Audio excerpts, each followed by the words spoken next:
Whenever I open a photo album, I feel a sense of nostalgia as I relive precious moments from over the years. Now in the smartphone era, photography has become so effortless that it almost feels disposable. And so, for my next trip, I've decided to try analog and to capture memories on film instead.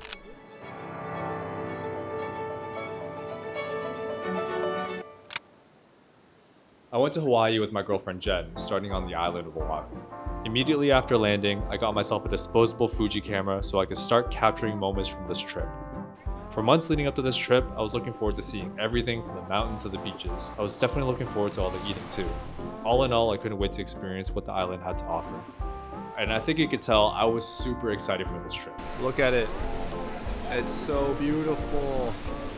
Ocean crossed. On day 3 of my trip, I had the opportunity to go to Kailua Ranch, famously known to be where the first Jurassic Park was filmed. And honestly, this place did not disappoint. We booked an ATV experience where we drove up and down the valleys, and I honestly didn't think in my lifetime I'd get to be in a place like that. Literally straight out of a movie. And a fun thing that I discovered while I was there was that it's an active cattle ranch. So naturally, you'd see cows just wandering around the ranch. But each cow had a little bird friend. That information isn't relevant in any way, but I thought it was fun. So at this point, you might be thinking, hey, isn't this video about film photography? Just got back to the hotel after doing Kailua Ranch, and I didn't bring my disposable camera. This entire point of me doing this concept is so that I shoot with the disposable camera, and I keep forgetting to bring it out. I don't even know if I should keep doing this thing. I've been here for like 3 days, and I haven't even completed a roll yet. I've maybe shot like 5 shots. And to make things worse, while I was looking for the camera the next day, turns out I didn't just forget it, I actually lost the thing. I bought another one. I'm not losing another one. I'm actually gonna shoot with it. So, armed with a new camera and now the burning desire to shoot some film, I went to Oahu's North Shore to do some snorkeling, and guess what? Not shoot a single shot of film. Instead, I swam out and I saw the most fish I've ever seen in the wild. It was crazy, and oh, look at that. My shoes falling off because what did I do? Not wear water shoes like everyone told me I was supposed to. Anyway, after I recovered from the shoe incident, I was swimming around with a school of fish, and they led me to a sea turtle of all things. I haven't seen a sea turtle at the aquarium, let alone in the wild. I might be a bad photographer, but that day, I was a really lucky snorkeler. The next few days' activities flew by pretty quickly. Of course, when visiting a place for the first time, I had to get a taste of the local food. So I had some musubi from the aptly named Musubi Cafe, where there were more Spam flavors and more Spam knickknacks than I've ever seen. Next, I had some shave ice from Waiole Shave Ice. For something as simple as ice and condensed milk, it was surprisingly good and it really hit the spot on hot days. And finally, to complete the tourist food trifecta, I had some poke at Food Lane. I'm actually not sure how that's pronounced. Is it poke or poke? I feel like I should have figured that out while I was in Hawaii. On another evening, I got together with a group of friends to do a boat cruise around Waikiki. We got to swim out in the open water, and I got a beautiful sunset view of Diamond Head while cruising along.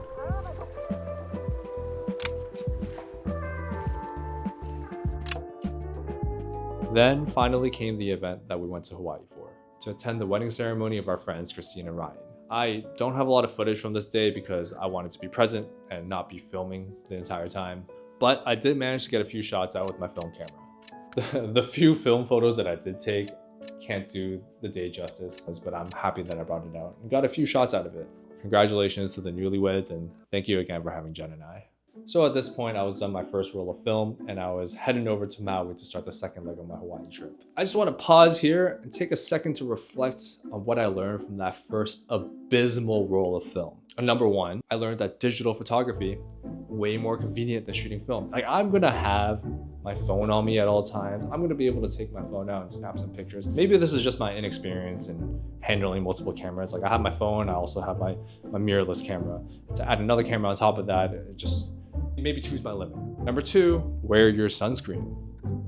This has nothing to do with photography, just wear it. Jen and I are so sunburnt from our few days of snorkeling that we finished 2 bottles of aloe. I can show you my pain right now. I've got this going on. Just my back, and then all along the back of my legs. I didn't realize that, oh yeah, I'm snorkeling, so I'm gonna be face down with my back against the sun. The thought didn't even occur to me. I'll show you my foot. That's for free. You want to see again?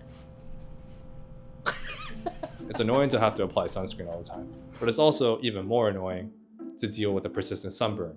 So, and finally, number 3, make a habit of where you keep your gear. Just keep your gear in the same place every time and you'll be able to find it. Why do I say that? Oh, would you look at that? I actually had that first film camera that I thought I lost the entire time. Well, here I am, an island away from where I originally started. And I found my camera.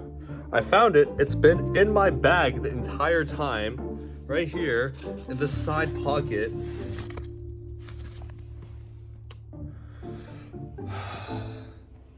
Well, I have it now. I've got 24 shots left.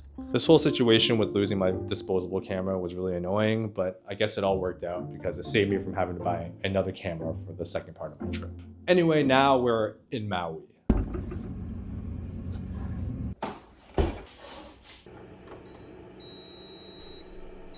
Maui felt like a different experience from Oahu pretty much immediately after we landed.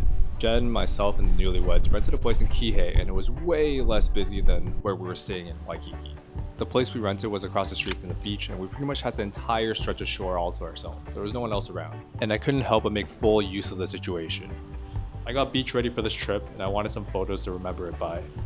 I was proud of myself, okay? Just allow it, come on.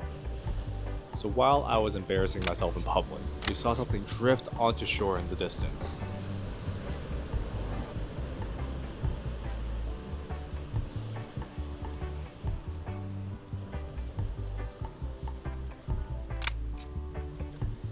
The trip to Maui isn't complete without taking the pilgrimage on the road to Hana.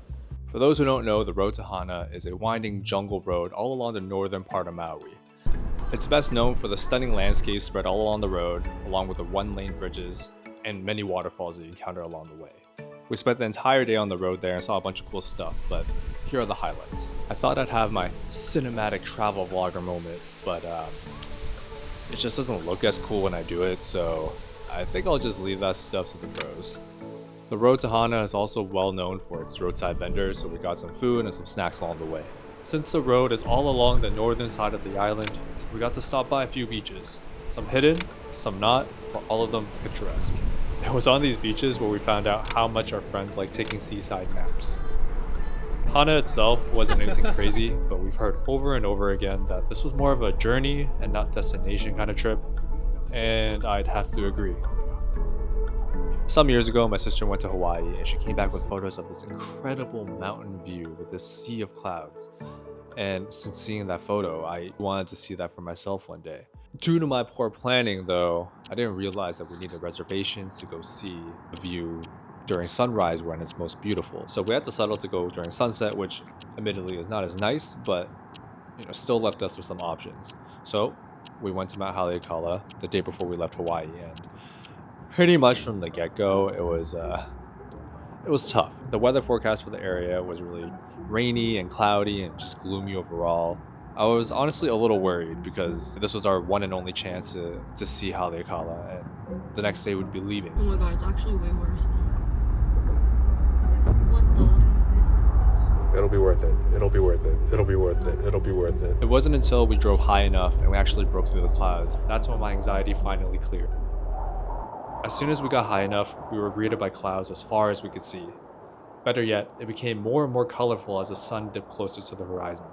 Unfortunately, also due to my poor planning, we didn't get up to the summit parking lot. We were able to get a spot in the lower parking lot. We just had to walk the way up. On top of the world. Oh my god. Oh my god, I'm out of breath. And that walk up is only a kilometer or so, but wow. I've never experienced having to walk in such high altitudes before, and I was just so out of breath. It was tough to breathe up there, and we all felt it. Bruh. I actually can't do this. The walk up was a bit of a struggle, but seeing the view at the summit was worth all of that day's efforts. We arrived at the height of golden hour, and the entire sky was glowing orange. What surprised me though was how quiet everything was up there.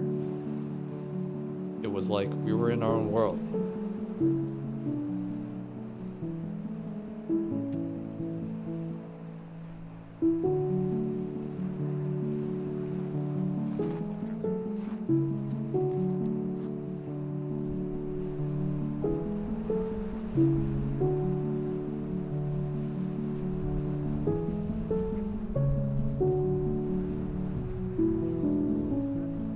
It's probably what Skypea looks like, right?